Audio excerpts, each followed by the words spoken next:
হয়েছে। না না, আপনারা দেখেননি। আপনারা কি দেখেছেন? বাহাউদ্দিন নকশবন্দি হুজুরের সাথে মাইনুদ্দিন চিশতি আজমেরির মতানৈক্য হয়েছে? না না না না, কখনো মতানৈক্য হয়নি। আপনি কি দেখেছেন? আপনি কি দেখেছেন নিজামুদ্দিন আউলিয়ার সঙ্গে শাহ ফরিদ সাকারগঞ্জের মতানৈক্য হয়েছে? না না, কোনোদিন মতানৈক্য হয়নি। আপনি কি দেখেছেন মুজাদ্দিদ আলফে সানির সাথে অন্য কোন ওলির মতানৈক্য হয়েছে? না না, আপনারা দেখেননি। এ নবীর উম্মত উম্মতিরা, তার মানে হলো এটাই, যারা আল্লাহর ওলির পর্যায়ে চলে যায় তাদের মতানৈক্যর প্রয়োজন পড়ে না। তারা পৃথিবীর সকল মানুষকেই মুহাব্বত করতে শুরু করে দেয়। জোরে বলেন সুবহানাল্লাহ। আল্লাহর প্রত্যেকটা জীবকে, প্রত্যেকটা সৃষ্টিকে তারা মুহাব্বত করতে শুরু করে দেয়। আর যার সাথে মুহাব্বত থাকে তার সাথে মতানৈক্য থাকে কি থাকে না? থাকে। যার সাথে মুহাব্বত থাকে তার সাথে তার খারাপটা ভালো লাগতে শুরু করে। প্রেমিক প্রেমিকার যে সম্পর্ক, দুনিয়ার জমিনের কথা বলছি, একজন প্রেমিক একজন প্রেমিকার কিছু যদি খারাপ জিনিসও থাকে, অন্য মানুষের চোখে ধরা পড়লো তার চোখে সেটা খারাপ হয় না। এটা হচ্ছে মানুষের কালচার। কিন্তু আল্লাহর ওলিদের ব্যাপারটা আলাদা। আল্লাহর ওলিরা এমন একটা মাকামে যান, তাদের সাথে আর কারো কোনো দ্বন্দ্ব হয় না, মারপিট হয় না, ঝগড়া হয় না।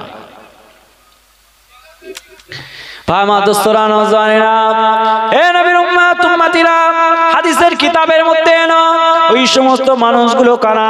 যাদের চেহারাগুলো পূর্ণিমা চাঁদের মতো হবে, যারা সবার প্রথমে জান্নাতের দরওয়াজার কাছে দাঁড়িয়ে থাকবে, তারা কারা? তারা কারা? কিতাবের মধ্যে এটাও গেল, তারা হচ্ছে ওরা ইউসাব্বিহুনাল্লাহা বুকরাতাও ওয়া আশিয়া, যারা সকাল সন্ধ্যে আল্লাহ জিকির করে। জোরে বলেন সুবহানাল্লাহ। এবার আপনি একটু খোঁজ করে দেখেন, রিসার্চ করে দেখেন যে সকাল সন্ধ্যা আল্লাহর কারা জিকির করেন। এ নবীর উম্মত উম্মতিরা, গৌসুল আজমের দিকে তাকান, তার জীবন চরিত্রের দিকে তাকান, সকাল সন্ধ্যা আল্লাহ জিকির করেন।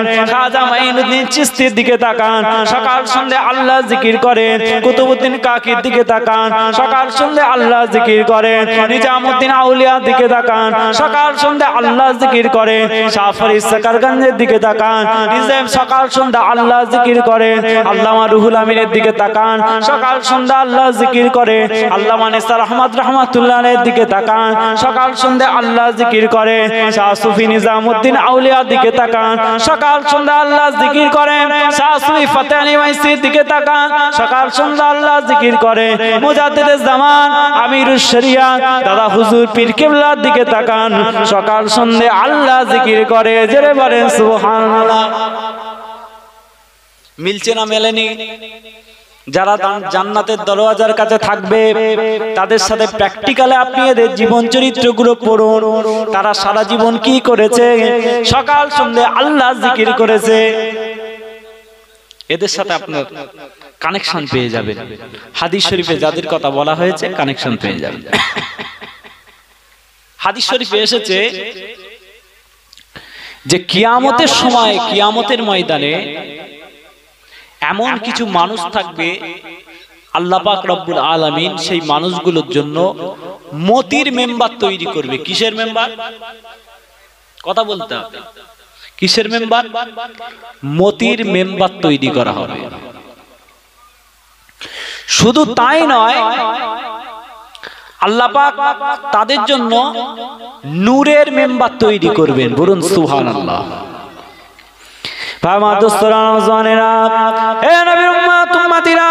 কিয়ামতের ময়দানে এমন কিছু আল্লাহর ওলি থাকবে, তাদের জন্য আল্লাহ পাক রব্বুল আলামিন মতির মেম্বার নির্ধারিত করবেন। তাদের জন্য আল্লাহ পাক রব্বুল আলামিন নূরের মেম্বারটা তৈরি করবেন। আমার রাসূলুল্লাহ জানিয়ে দিয়েছেন, তারা নূরের মেম্বারে বসে থাকবেন। আজা আলা মানাবিরিন নূর, তাদের জন্য নূরের মেম্বার স্থাপন করা হবে। কিন্তু পৃথিবীর জমিনে যত আল্লাহ পাকের জন্য মানুষ কতল হয়েছে, পৃথিবীর জমিনে যত শহীদ রয়েছে, তারা তাদের দিকে তাকিয়ে তাকিয়ে রাস করবে। পৃথিবীর জমিনে যত নবী রয়েছে, তারা ওই মেম্বারগুলোর দিকে তাকিয়ে তাকিয়ে তারা ভাববে যে এই মেম্বারগুলো কাজের জন্য তৈরি করেছে। যারা শহীদ তাদের একটা মর্যাদা আছে, আছে না নেই? যারা নবী তাদেরও মর্যাদা আছে, কথা ঠিক কিনা? যারা নবী তাদেরও মর্যাদা আছে, যারা শহীদ তাদেরও মর্যাদা আছে।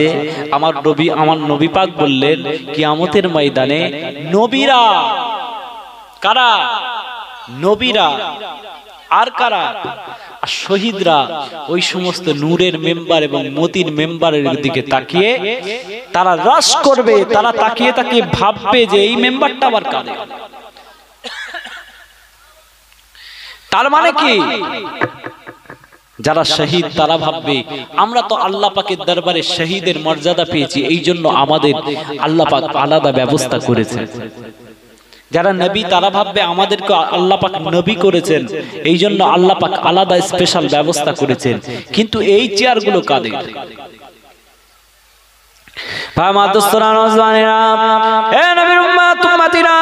শহীদরা নিজে নিজে ভাববে আল্লাহ পাক রব্বুল আলামিন আমাদেরকে তো শহীদের মর্যাদা দান করেছেন, সেই জন্য আমাদের একটু স্পেশাল ব্যবস্থা রয়েছে। লা তাহসাবান্নাল্লাযীনা কুতিলু ফি সাবিলিল্লাহি আমওয়াত বাল আহইয়াউন ইনদা রাব্বিহিম ইউরযাকুন। আমার আল্লাহ পাক রব্বুল আলামিন জানিয়েছেন ও দুনিয়া জমিনের শহীদরা, আল্লাহ পাক রব্বুল আলামিন জানিয়েছেন লা তাহসাবান্নাল্লাযীনা কুতিলু ফি সাবিলিল্লাহি আমওয়াত, তোমরা যারা শহীদ হয়েছে আল্লাহর রাস্তায় কতল হয়ে গিয়েছে তাদেরকে তোমরা মৃত মনে করো না। তোমরা ভেবো না যে তারা মরা, তোমরা ভেবো না যে তারা মৃত।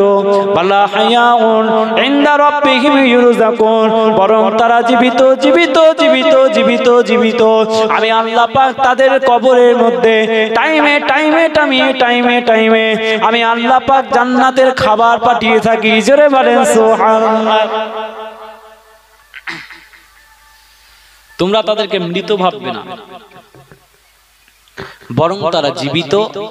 আমি আল্লাহ পাক তাদেরকে ঠিক টাইমে টাইমে জান্নাতের খাবার তাদের কবরের মধ্যে পাঠিয়ে থাকি। তাহলে যারা শহীদ তাদের মর্যাদা আছে না নেই? আছে তো। ভাই মা দোস্তরা নওজওয়ানেরা, যারা দুনিয়া জমিনে শহীদ হয়ে যাবে, যারা দুনিয়া জমিনে আল্লাহর রাস্তায় কতল হয়ে যাবে, তারা কবরে যাওয়ার পরেতে, তারা বারজাকি লাইফে যাওয়ার পরেতে, তারা বারজাকি জীবনে যাওয়ার পরেতে আমার আল্লাহ পাক রব্বুল আলামিন তাদেরকে জিজ্ঞাসা করবেন ও আমার শহীদরা শোনো শোনো শোনো শোনো, তোমরা আমি আল্লাহ পাক আমার কাছে কি চাও? আমি আল্লাহ পাক আমার কাছে তোমরা কি চাও কি চাও? ওই সময় শহীদ বান্দাগুলো বলবে আল্লাহ পাক আপনার কাছে আমাদের কিছু চাওয়ার নাই। জোরে বলেন সুবহানাল্লাহ। আল্লাহ পাক রব্বুল আলামিন আবারও জিজ্ঞাসা করবে ও আমার শহীদ বান্দারা, আমি আল্লাহ পাক আমার কাছে তোমরা কি চাও? ওই সমস্ত বান্দাগুলো বলবে আল্লাহ পাক আপনার কাছে আমাদের কিছুই চাওয়ার নাই। আল্লাহ পাক আবারও বলবে ও আমার বান্দারা তোমরা আমার কাছে কি চাও কি চাও? সেই সমস্ত বান্দাগুলো বলবে আল্লাহ পাক আপনার কাছে আমাদের আর কিছুই চাওয়ার নাই। অতঃপর আমার আল্লাহ পাক রব্বুল আলামিন আরো একবার জিজ্ঞাসা করবেন, ওই সমস্ত শহীদ বান্দাগুলো বলবেন ও রব্বি আল্লাহ পাক আপনি যদি আমাদেরকে দুনিয়াতে একবার আরেকবার জীবন দিয়ে দিতেন তাহলে আমরা আরেকবার আপনার রাস্তায় জানটা দিয়ে দিতাম। জোরে বলেন সুবহানাল্লাহ। আপনি যদি আরো 100 বার আমাদেরকে জীবন দিয়ে দিতেন আমরা আপনার রাস্তাতেই কতল হয়ে যেতাম। যদি আরো 1000 বার জীবন দিয়ে দিতেন তাহলে আমরা আপনার রাস্তাতে কতল হয়ে যেতাম। যদি আরো জীবন আমরা পেতাম আপনার দরবারে একবার মরতাম, একবার জীবন দিয়ে দিতাম, আবারও আপনি হায়াত দিতেন, আবারও জীবনটা আপনার রাস্তায় উৎসর্গ করে দিতাম। জোরে বলেন সুবহানাল্লাহ। এটা হচ্ছে শহীদদের মর্যাদা। তো শহীদদের মর্যাদা আছে না নেই? এই শহীদরা তাকিয়ে থাকবে আলা মানাবিরিল লুলু অথবা আলা মানাবিরিন নূর, নূরের মেম্বারের মধ্যে যারা বসে থাকবে তাদের দিকে তাকিয়ে তাকিয়ে এই শহীদগুলো চিন্তা করবে যে এরা কারা, যাদেরকে আল্লাহ পাক এত মর্যাদা দিয়েছেন। আর নবীরাও ভাববে এরা কারা। ভাই আমার দোস্তরা নওজওয়ানেরা, এ নবীর উম্মত উম্মতিরা, আল্লাহ নবীকে আল্লাহ রাসূলকে সাহাবায়ে কেরাম জিজ্ঞাসা করবেন, ও আল্লাহ নবী আল্লাহ রাসূল, আপনি আমাদেরকে যাদের কথা বললেন ওরা কারা, ওরা কারা? আপনি যাদের কথা বলবেন, যাদের কথা বললেন নূরের মিম্বারে থাকবে, যাদের কথা বললেন তারা মতির মিম্বারের মধ্যে থাকবে, তারা কারা আমাদেরকে একটু জানিয়ে দেন। আমার আল্লাহ পাক রব্বুল আলামিন কোরআন শরীফের মধ্যে জানিয়ে দিয়েছেন, আমার রাসূলুল্লাহ জানিয়ে দেবেন। আমার আল্লাহ পাক কোরআন শরীফে বলেছেন, আলা ইন্না আউলিয়া আল্লাহি লা খাউফুন আলাইহিম ওয়ালা হুম ইয়াহজানুন। জোরে বলেন সুবহানাল্লাহ। আমার আল্লাহ পাক রব্বুল আলামিন কোরআন শরীফের মধ্যে জানিয়ে দিয়েছেন, তারা হচ্ছে আল্লাহর ওলি, আল্লাহর ওলি, আল্লাহর ওলি, আল্লাহর ওলি। তাদের কোনো ভয় নাই, তাদের কোনো চিন্তা নাই। তারা হচ্ছে কারা? তারা হচ্ছে আল্লাহর ওলি, তাদের কোনো ভয় নাই, তাদের কোনো চিন্তা নাই। জোরে বলেন সুবহানাল্লাহ। তাহলে দুনিয়াতে যদি জিকির করে করে যদি নিজেদের লাইফটাকে জিকিরের লাইফ তৈরি করতে পারি, জিকিরের লাইফ যদি তৈরি করতে পারি, তাহলে আপনার আমার মর্যাদা অনেক হবে। আমরা যে নামাজ পড়ি না, আমাদের এই নামাজটাও কিন্তু এক প্রকার জিকির। আমরা রোজা রাখি, রোজাটাও এক প্রকার জিকির। আমরা হজ করি, হজটাও এক প্রকার জিকির। জিকির মানে স্মরণ করা, জিকির মানে স্মরণ করা, জিকরুল্লাহ মানে আল্লাহ স্মরণ। আমরা জিকির করি, যে কোনো অবস্থায় করতে পারি। যে কাজটা করব তার ভিতরে যদি আল্লাহকে স্মরণ করা যায়, তাকেই জিকির বলা হয়। নামাজটাও এক প্রকার জিকির। ইমামে আযম হযরতে নোমান বিন সাবিত আবু হানিফা রাহমাতুল্লাহ আলাইহি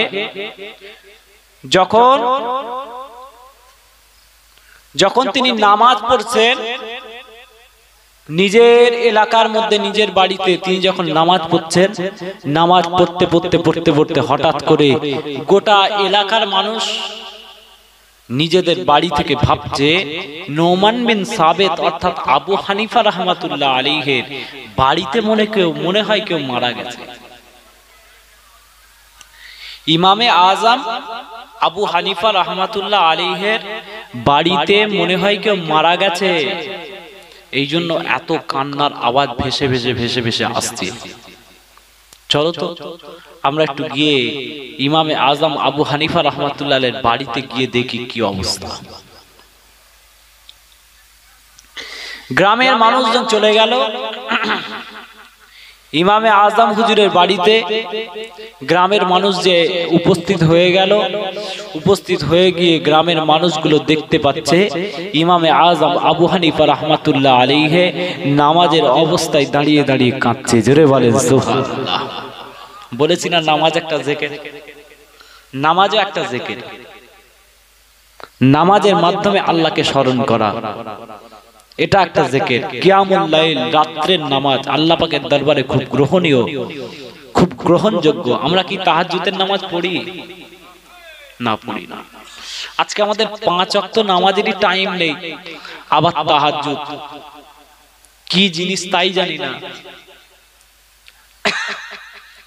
আমাদের 5 ওয়াক্ত নামাজই ঠিক মতো পড়ার টাইম হচ্ছে না, আবার হুজুর তাহাজ্জুদের কথা বলছে। ইমামে আযম হুজুর তাহাজ্জুদের নামাজের কথা বলছি, রাতে সারা রাত দাঁড়িয়ে দাঁড়িয়ে নামাজ পড়তেন। এশার উজুতে তিনি কোরআন শরীফ তেলাওয়াত করতে করতে, নামাজ পড়তে পড়তে নামাজের মধ্যে গোটা কোরআন শরীফ তেলাওয়াত করে এশার উজুতে ফজরের নামাজ পড়তেন। জোরে বলেন সুবহানাল্লাহ। একে বলা হয়, এইভাবে আল্লাহর ওলি তৈরি হয়। নামাজ হচ্ছে মিরাজুল মুমিনিন, মুমিনদের জন্য আল্লাহর সাথে মোলাকাত। ইমামে আযম হযরতে আবু হানিফা রাহমাতুল্লাহ আলাইহি যখন নামাজে দাঁড়াতেন তার পাগুলো ফুলে যেত। ইমামে আযম হুজুরের নামাজের মধ্যে কান্না দেখতে দেখতে দেখতে দেখতে গোটা গ্রামের মানুষ এক জায়গায় হয়ে যায়। ইমামে আযম কিভাবে নামাজ পড়ে আমরা দেখব, ইমামে আযম কিভাবে নামাজ পড়ে আমরা দেখব। ইমামে আযমের বাড়ি থেকে কেন এত কান্নার আওয়াজ বেরোয় আমরা গিয়ে দেখব। গ্রামের মানুষ যখন দেখতে যায়, যে দেখে যে ইমাম ইমামে আযম আবু হানিফা রাহমাতুল্লাহ আলাইহি দাঁড়িয়ে দাঁড়িয়ে নামাজ পড়ছে। নামাজ পড়তে পড়তে পড়তে পড়তে এত কান্না কাঁদছেন, এত কান্না কাঁদছে, নামাজের হালতে কাঁদতে কাঁদতে কাঁদতে কাঁদতে ফজরের আজান পর্যন্ত হয়ে যায়।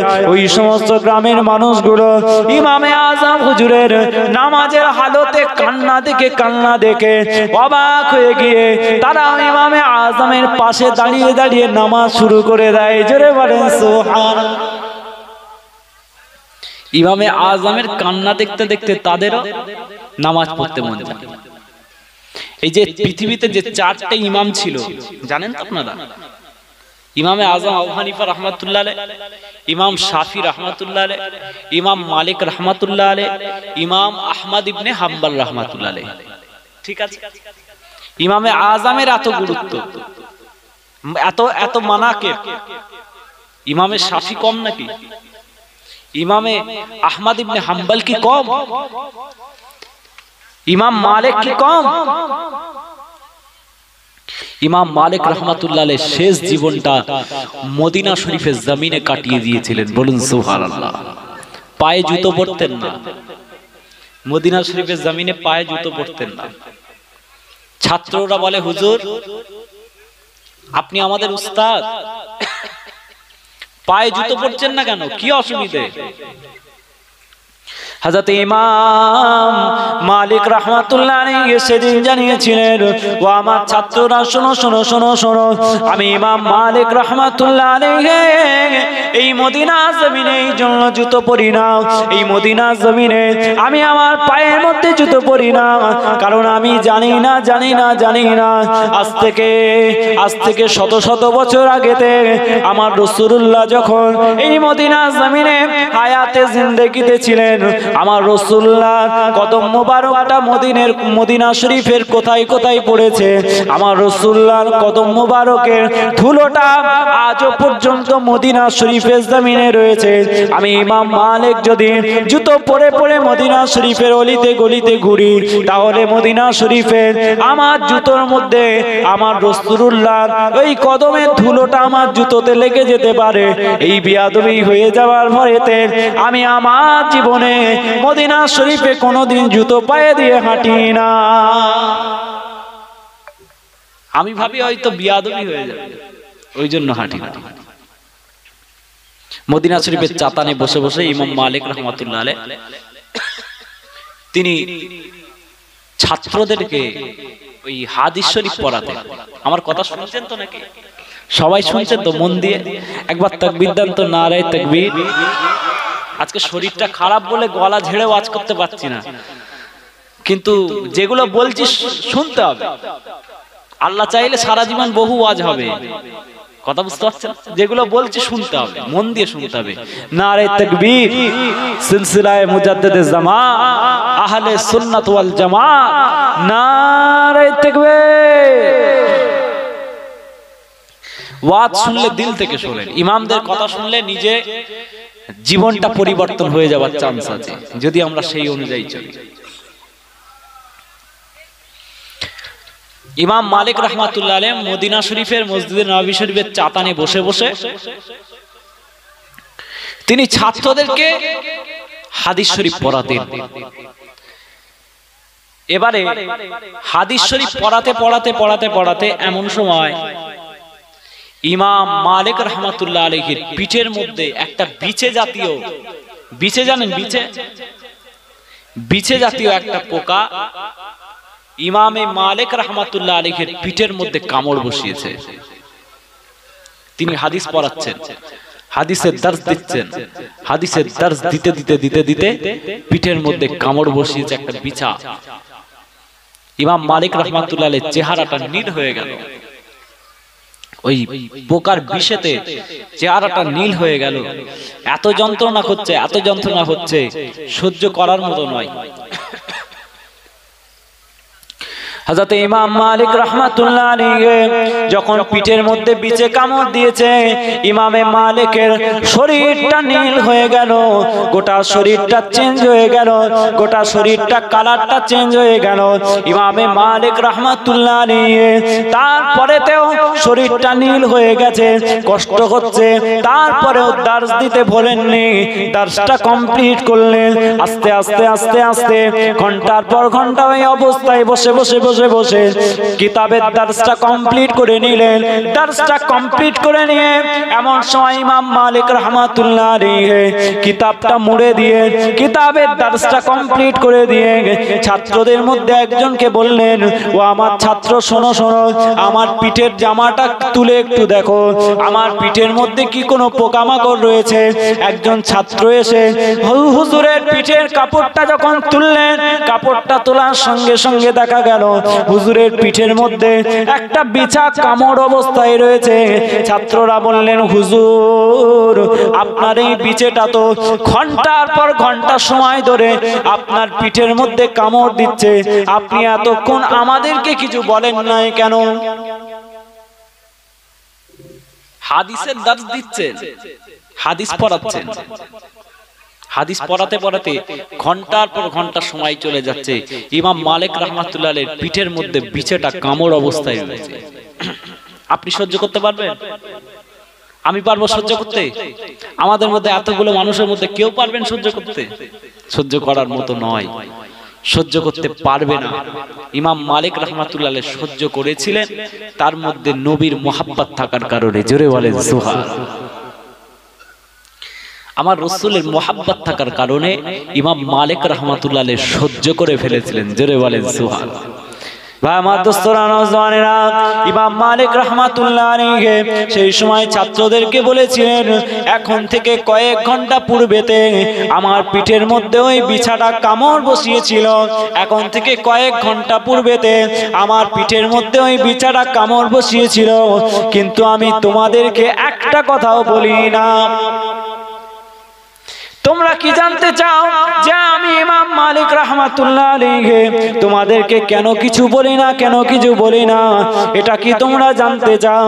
তাহলে আমি ইমাম মালিক জানিয়ে দিই, আমার পিঠের মধ্যে ওই বিছাটা কয়েক ঘন্টা পূর্বেতে কামড় বসিয়েছিল, কিন্তু যখন থেকে কামড়াচ্ছে আমি ইমাম মালিক রাহমাতুল্লাহ আলাইহি যখনই বিষের প্রকোপটা জোরে হয়, যখন বিষের কামড়টা ফোটায়, এত যন্ত্রণা হয়, এত যন্ত্রণা হয়, আমি ইমাম মালিকের চেহারাটা লাল হয়ে যায়, চেহারাটা নীল হয়ে যায়, আমি ইমাম মালিক সহ্য করতে পারি না।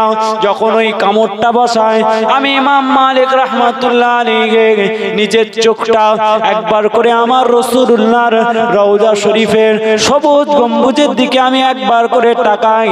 সবুজ গম্বুজের দিকে তাকানোর সঙ্গে সঙ্গে আমার শরীরের মধ্যে সমস্ত কষ্ট উধাও হয়ে যায়। যখন আমি নবী পাকের রওজা শরীফের দিকে তাকাই, আমার রাসূলুল্লাহর রওজা শরীফের দিকে তাকানোর সঙ্গে সঙ্গে আমার শরীরের সমস্ত কষ্টটা লোপ পেয়ে যায়। এই জন্য আমি আবারও দার্স দিতে শুরু করি, দার্স দিতে শুরু করি, আবারও পড়াতে শুরু করি। এইভাবে হাদিস পড়াতে পড়াতে পড়াতে পড়াতে ঘন্টার পর ঘন্টা কেটে গিয়েছে। জোরে বলেন সুবহানাল্লাহ। তাহলে একটা একটা ইমাম আমাদের জন্য একটা একটা মডেল, কথা ঠিক কিনা? একটা একটা ইমাম আমাদের জন্য একটা একটা মডেল। দুটো ইমামের কথা বললাম, আর দুটো বলি, শুনবেন তো আপনারা? একটু কষ্ট করে শুনতে হবে। এই জলসা তো বেশি রাত অবধি হবে না, 12টা 1টার মধ্যে জলসা শেষ হয়ে যাবে। যারা বসেছেন আর ওঠাউঠির ব্যাপার নেই, আপনারা বসেছেন যখন শেষ মোনাজাত করেই উঠবেন, কথা ঠিক কিনা? আমি 2 ঘন্টা ওয়াজ করব, আমার পরে হযরত মাওলানা মুহাম্মদ রাকিবুল আজিজ ভাই, খুব মুহাব্বতের মানুষ, তিনি আসবেন, ওয়াজ করবেন। তার এই টাইমটা ওয়াজ করার কথা ছিল, আমার এর পরের টাইমটা করার কথা ছিল। তার একটু ব্যস্ততার কারণে পরে আসবে, আমি আগের টাইমটা ওয়াজ করব। আমার আবার একটু দূরের পথ তো, ফুরফুরা শরীফ, আগে ছেড়ে দিলে আগে বাড়ি যেতে পারবো, কথা ঠিক কিনা? যে তবে আমার আপনাদের ইচ্ছা ছিল ফুলপুরা থেকে আসছে যখন শেষ মোনাজাত করবে, এটা আপনাদের ইচ্ছা ছিল, কিন্তু আজকের দিন এটা হয়তো হচ্ছে না, আগামী দিনে আবার হবে ইনশাআল্লাহ। বলেন ইনশাআল্লাহ, জোরে বলেন ইনশাআল্লাহ। যিনি আসবেন তিনিও মাশাআল্লাহ পীরের আওলাদ, মুজাদ্দিদে জামানের অন্যতম খলিফা হামিদ জালালী রহমাতুল্লাহ আলাইহির আওলাদ, তারও গুরুত্ব আছে, তিনিও পীরের আওলাদ। কথা ঠিক কিনা? গুরুত্ব আছে। যে হোক, আমরা আখিরি মোনাজাত করব বলেই আজকের এই মজলিসে বসেছি। আর এই মজলিসের গুরুত্ব হচ্ছে এটাই যে আমরা দোয়া করে মজলিস থেকে যাব। রাজি আছি ইনশাআল্লাহ? আমরা দোয়া করে মজলিস থেকে যাব, কারণ এই মজলিসটা আজকের মজলিস নয়, এই মজলিসটা আমার নবী পাকের জামানা থেকে চলে আসছে। জোরে বলেন সুবহানাল্লাহ। হযরতে বেলাল রাদিয়াল্লাহু তাআলা আনহু যখন মসজিদে নববী শরীফে আযান দিতেন, আমার নবী পাক তখন ঘর থেকে বের হতেন। وعزلنا رسول الله صلى الله عليه وسلم بعد صلاة الغداة موعظة بليغة فزرفت منها العيون ووجلت منها القلوب। আমার আল্লাহ নবী আল্লাহ রাসূল দিন ও দুনিয়ার বাদশা হুজুর আকরাম সাল্লাল্লাহু আলাইহি ওয়াসাল্লাম যখন ফজরের আযান হয়ে যায়, ফজরের আযান হওয়ার সঙ্গে সঙ্গে হুজুর আমার ঘর থেকে রওনা হয়ে যায়। আমার নবী পাক ঘর থেকে ওযু মানিয়ে নিয়ে মসজিদে নববী শরীফের মেম্বারের দিকে চলে যান। মেম্বারের দিকে যাওয়ার সঙ্গে সঙ্গে আমার রাসূলুল্লাহ সমস্ত সাহাবারা দৌড়তে দৌড়তে দৌড়তে দৌড়তে মসজিদে নববী শরীফের মধ্যে এসে আমার নবী পাকের পিছনে দাঁড়িয়ে দাঁড়িয়ে ফজরের নামাজটা পড়ে নেন। জোরে বলেন সুবহানাল্লাহ। আমার রাসূলুল্লাহ সাহাবাদের কম্পিটিশন ছিল আমার নবীর পিছনে নামাজে প্রথম কাতারে কি করে দাঁড়াতে পারবো। আর আজকে আপনার আমার কম্পিটিশন হয় যে আমরা আমাদের মসজিদে জুম্মার নামাজে শেষ কাতারে কি করে দাঁড়াবো। কথা ঠিক কিনা? তা নবীর সাহাবাদের সাথে আমাদের তফাৎ আছে না নেই? সাহাবাদের কম্পিটিশন কি? নবীর পিছনে দাঁড়িয়ে দাঁড়িয়ে নামাজটা পড়বো, প্রথম কাতারে কি করে দাঁড়াবো তার কম্পিটিশন। আর আজকে আমরা আখেরি জামানার মুসলমান, রাসূলুল্লাহর ইন্তেকালে 1400 বছর পার হয়ে গেছে, আমাদের দিলে ইমানের অবস্থা এমনই যে আমাদের কম্পিটিশন আমরা করি যেন মসজিদে ঢুকে শেষ কাতারে বসতে পারি। শেষ কাতারে যদি বসতে পারি তাহলে নামাজটা তাড়াতাড়ি কমপ্লিট করে দৌড়তে পারবো, বেরিয়ে চলে আসতে পারবো, তাড়াতাড়ি জুতোটা পরে বাড়ির দিকে রওনা হতে পারবো। কথা ঠিক কিনা? এই হচ্ছে তফাৎ। নবী পাকের সাহাবা হযরত আলী কারামাল্লাহু ওয়াজহু নামাজ পড়তে পড়তে যুদ্ধ থেকে এসেছেন, পায়ের মধ্যে তীর ঢুকে গেছে। আমার রাসূলুল্লাহ বললেন আমার আলী যখন নামাজে দাঁড়াবে তখন পা থেকে তীরটা বার করে নেবে। আমার আলী যখন নামাজে দাঁড়াবে তখন পা থেকে সুরসুর করে তীরটা বার করে নেবে। হযরত আলী কারামাল্লাহু ওয়াজহু নামাজে দাঁড়ালেন। নামাজে দাঁড়ানোর সঙ্গে সঙ্গে একজন সাহাবা এসে হযরত আলীর পা থেকে তীরটা বার করে নিলেন। হযরত আলী কারামাল্লাহু ওয়াজহু নামাজটা শেষ করলেন। শেষ করে পায়ের দিকে যখন তাকালেন, তাকিয়ে তিনি দেখতে পেলেন যে পায়ের মধ্যে তীরটা নেই। দেখতে পেয়ে বললেন যে তোমরা আমার পা থেকে তীরটাকে বার করে নিয়েছো। আমি নামাজের মধ্যে আমার রব্বুল আলামিনের প্রেমেতে এত মত্ত ছিলাম, আমি 1 সেকেন্ডের জন্য বুঝতে পারিনি। জোরে বলেন সুবহানাল্লাহ। এইরকম নামাজ আপনার আমার হচ্ছে? আমরা মসজিদে ঢুকি নামাজ পড়তে, নামাজে তাকবীরে তাহরিমাটা বাঁধি, তাহরিমাটা বেঁধে আমাদের ব্রেনটা সারা পৃথিবী ঘোরে। নামাজে দাঁড়িয়েছি গ্রামের মসজিদে, আমাদের ব্রেনটা ঘোরে হাটে, বাজারে, নতুন হাট, আপনার কি বলে অর্জুনতলা, হাড়োয়া, আমাদের ব্রেন ঘুরছে। কলকাতা, বিভিন্ন জায়গায় আমাদের ব্রেন ঘুরছে। লন্ডন, আমেরিকা, তুরস্ক, ইরাক, জাপান, কুয়েত, বাহরাইন। নামাজে দাঁড়িয়েছি নিজের ঘরের মসজিদে, ব্রেন ঘুরছে সারা পৃথিবীতে। তার মানে আমরা নামাজের মধ্যে কনসেন্ট্রেট করতে পারিনি, নিজেকে আটকে রাখতে পারিনি। কথা ঠিক কিনা? আমরা নামাজের মধ্যে নিজেকে আটকে রাখতে পারছি না, আমাদের ব্রেনটা সারা পৃথিবীতে ঘুরছে। সাহাবাদের নামাজ এরকম নামাজ ছিল নাকি? বুকে তীর মেরেছে, কিছু বুঝতে পারে না, বুকে তীর ঢুকে গেছে, কিছু বুঝতে পারে না। সাহাবারা নামাজের হালতে ছিলেন, কোনো হুঁশই নেই। কেরাত করছেন তো পড়েই যাচ্ছেন, তেলাওয়াত করছেন তো করেই যাচ্ছেন।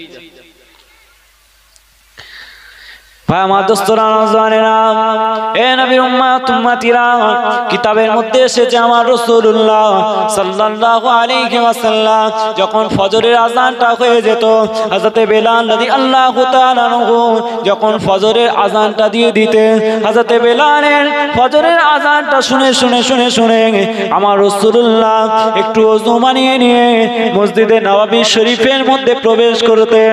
মসজিদে নববী শরীফের মধ্যে আমার রাসূলুল্লাহ ইমামতির জায়গাতে দাঁড়িয়ে যেতেন। ইমামতির জায়গাতে দাঁড়িয়ে যাবার সঙ্গে সঙ্গে আমার নবী পাকের পিছনে সমস্ত সাহাবারা দৌড়তে দৌড়তে দৌড়তে দৌড়তে আমার রাসূলুল্লাহর পিছনে নামাজে দাঁড়িয়ে যেত। জোরে বলেন সুবহানাল্লাহ। নামাজটা শেষ হয়ে যেত আর হাদিসের কিতাবের মধ্যে এসেছে ওয়াজালানা রাসূলুল্লাহি সাল্লাল্লাহু আলাইহি ওয়াসাল্লাম বাদা সালাতিল গাদাতি মাউইদাতান বালিগাতান ফাজুরিফাত মিনহাল উয়ুনু ওয়া ওয়াজিলাত মিনহাল কুলুবু। জোরে বলেন সুবহানাল্লাহ। একবার তাকবীর দেন, নারে তাকবীর, নারে তাকবীর, নারে তাকবীর। সিলসিলায়ে ফুরফুরা শরীফ মাসলাকে